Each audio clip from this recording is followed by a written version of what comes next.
Hello and welcome to the next episode of Got 10 Minutes. We're here, Cardigan. I'm so excited today to be here with fellow co-founder Shannon Hernandez to talk about open enrollment. But before we get started, Shannon, I have one question for you. Ooh, I'm ready. You got 10 minutes? For you always. Aw, thank you.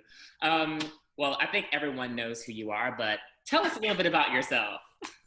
Well, hello, I am Shannon Hernandez, and I am the co-founder of Cardigan with the awesome Dr. Hardaway. I am the CCE, which is Chief Creative Officer, CCO, sorry. I'm already getting all my acronyms mixed up. Chief Creative Officer, and also I am a certified health coach.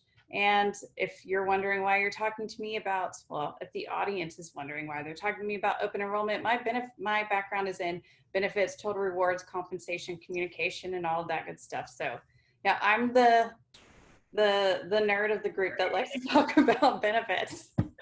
The OE expert, right?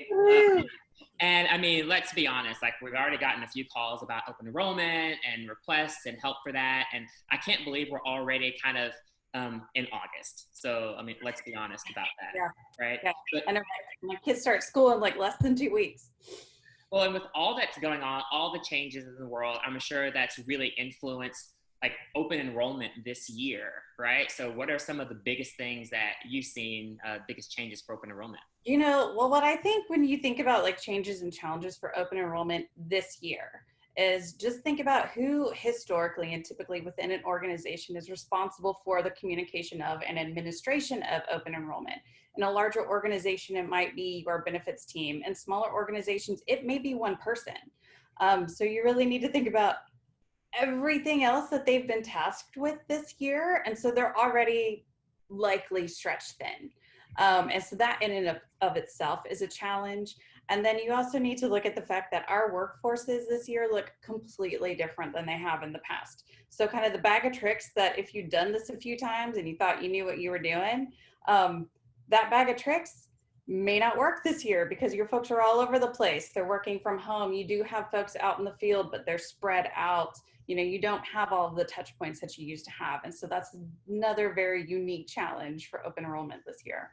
Yeah, one of the things you always say is like communications is never one size fits all. And now that people aren't in the same place, you know, I think it becomes like, you know, even worse, right? Or harder, I should say. So it's August. Open enrollment typically happens in October, November. Kind of when do you think people should really start their open enrollment planning? Open enrollment planning from a communication standpoint, well, and just the administration, summer has always historically been a really good time for that. There tends to be a little bit of a lull. So getting started in the summer is fantastic. If you haven't already, you should probably start working on that. And then, you know, the time frame, like you said, is usually the October, November-ish time frame.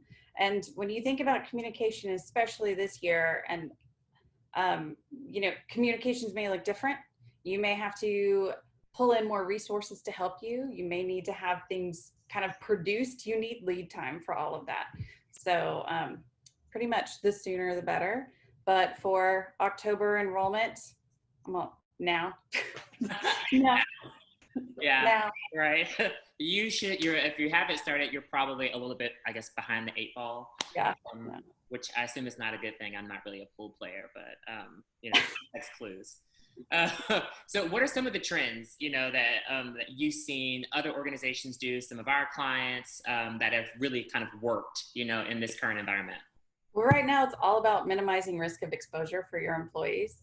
So think about things like telehealth coverage, nurse lines, being able to give your employees quick remote access to medical professionals and guidance. And then other things too, like 90-day prescriptions, moving from your traditional kind of needing to go into the pharmacy and get it refilled every 30 days, moving to longer prescription times and even mail order prescription. A lot of times was either more expensive or not covered before. And so now things like that are. And then the other thing too that I've seen is giving employees, particularly your newer employees, access to coverage quicker. So traditionally there's that waiting period and every organization is different, but I've seen folks move from like a 90-day waiting period to a 30-day, or even folks move from they have benefits or maybe certain benefits coverages from start of hire, which is really something new, but it's all about being able to provide health access to your employees faster and in a more safe way. Yeah, and it also kind of sounds like a win as well, Yeah. right? Yeah. Think about like from a recruiting standpoint, like if I could get benefits day one, like that's a big check for me. Yeah, for sure. There's well, what I was also thinking about, and when we've done this in the past, you know, at other places, it's like no one ever cared about their benefits until they needed them. So I Right. feel like this is probably, and that's focus group research, not just our opinion, by the way. But it seems like everyone's really paying attention right now. So what would you suggest, like other things companies can do to really get their employees engaged in health and wellness now that people are probably going to pay a little bit more attention this year when it comes to open enrollment? You know, I do think they will be paying a little bit more attention. I think you're absolutely right on that. But what I would be wary of from a communication standpoint is kind of throwing the kitchen sink at them. If you think about all the other competing priorities we're getting right now, and even digital fatigue that we're kind of going through right now. So think about what are the key things that you want to make sure you communicate and communicate them well. But from an extras standpoint, if you look at some of the utilization of now's a great time to talk about some of the supplemental benefits that you have outside of the traditional medical dental vision that people typically think of.